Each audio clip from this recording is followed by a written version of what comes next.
अब सीधा रुख कर लेते हैं पंडित दीनदयाल की आज पुण्यतिथि है। इस मौके पर सीएम योगी आदित्यनाथ उनके कार्यक्रम में वहां पहुंचे हुए हैं। कार्यक्रम की तस्वीर आपके सामने, सीएम योगी संबोधित कर रहे हैं। आज भारतीय जनता पार्टी की आदरणीय प्रधानमंत्री श्री नरेंद्र मोदी जी के नेतृत्व की सरकार ने आज उन्हीं से प्रेरणा लेकर के राज्य के अंदर भी अनेक कार्यक्रम, लोक कल्याणकारी कार्यक्रम हो, समाज के अंतिम पायदान पर बैठे हुए व्यक्ति को बिना भेदभाव के शासन की योजनाओं का लाभ देने का हो।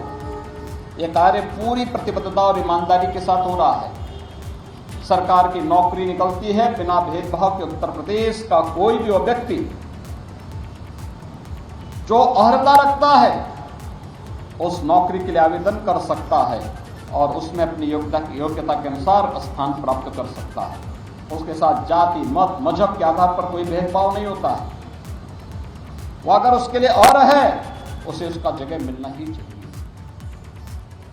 कोरोना जैसी महामारी के दौरान जब दुनिया पस्त थी, कुछ तय नहीं कर पा रही थी क्या होगा, तो फ्री में राशन उपलब्ध कराया जा रहा था। इससे पहले की सदी में आई हुई महामारी, इस बात का उदाहरण हम सबके सामने है।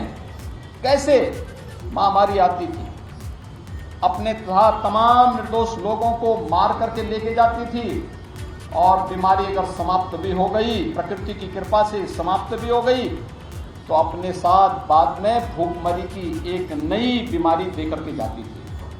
पहली बार वह महामारी पर भी प्रभावी नियंत्रण होता है और महामारी के साथ साथ भूखमरी से भी लोगों को बचाया जाता है। फ्री में राशन देकर के लोगों के कल्याण का कार्य किया जाता है। यही पंडित दीनदयाल उपाध्याय जी का सपना था। उस सपने को साकार कर रही है डबल इंजन की सरकार। पंडित दीनदयाल उपाध्याय जी उसके प्रेरणा थे, उसके प्रणेता थे और उनकी उस प्रेरणा को आम जन तक पहुंचाने के लिए भारतीय जनता पार्टी के कोटि कोटि कार्यकर्ता अहर्निश भाव के साथ कार्य करते हैं। याद करिए, अगर ये चिंतन अन्य राजनीतिक दलों में होता तो कोरोना जैसी महामारी के दौरान जब हर व्यक्ति अपने को बचाव कर रहा था, तब भारतीय जनता पार्टी सेवा ही संगठन है का मंत्र नहीं देती। ये सेवा ही संगठन है, यह मंत्र अगर भारतीय जनता पार्टी और प्रधानमंत्री मोदी जी, माननीय नड्डा जी अगर भारतीय जनता पार्टी के कार्यकर्ता को देते हैं तो इसके पीछे की हेतु मंशा एक ही है कि हमारे लिए पहले देश की जनता जनार्दन, ये हमारे लिए सब कुछ है और उसके लिए कार्य करना। हमारा व्यक्तिगत कोई अस्तित्व नहीं। अपने व्यक्तिगत हित अहित की चिंता के बगैर अपने प्राणों की बाजी लगा करके भी अगर हम समाज के किसी व्यक्ति के जीवन को त्राण दे सकते हैं, उसको बचाने में योगदान दे सकते हैं, तो हम देंगे। भारतीय जनता पार्टी ने सेवा ही संगठन का ये मंत्र उस कालखंड में देकर के देश के अंदर राजनीतिक विश्वास को भरने का काम किया था। अन्य राजनीतिक दल में प्रेरणा क्यों नहीं आई?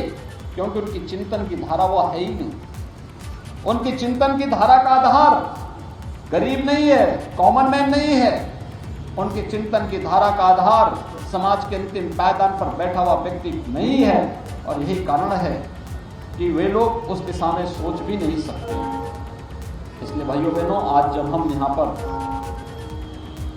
पंडित दीनदयाल उपाध्याय जी की इस पावन जयंती के साथ पावन पुण्यतिथि के अवसर पर यहाँ पर एकत्र हुए हैं, इस अवसर पर ऐसे महापुरुषों का स्मरण और उनके आदर्श हम सब के लिए नई प्रेरणा के बिंदु बनेंगे।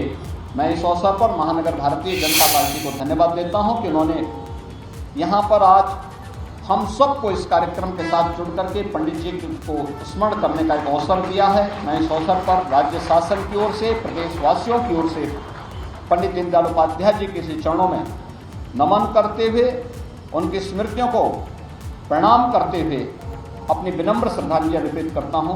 जय हिंद।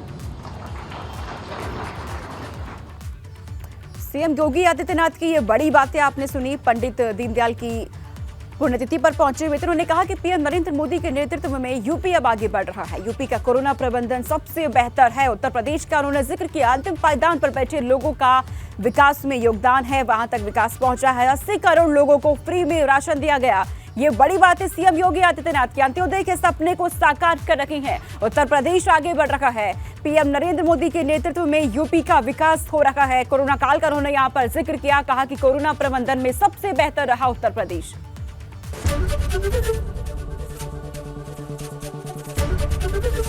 एबीपी गंगा, खबर आपकी, जुबान आपकी।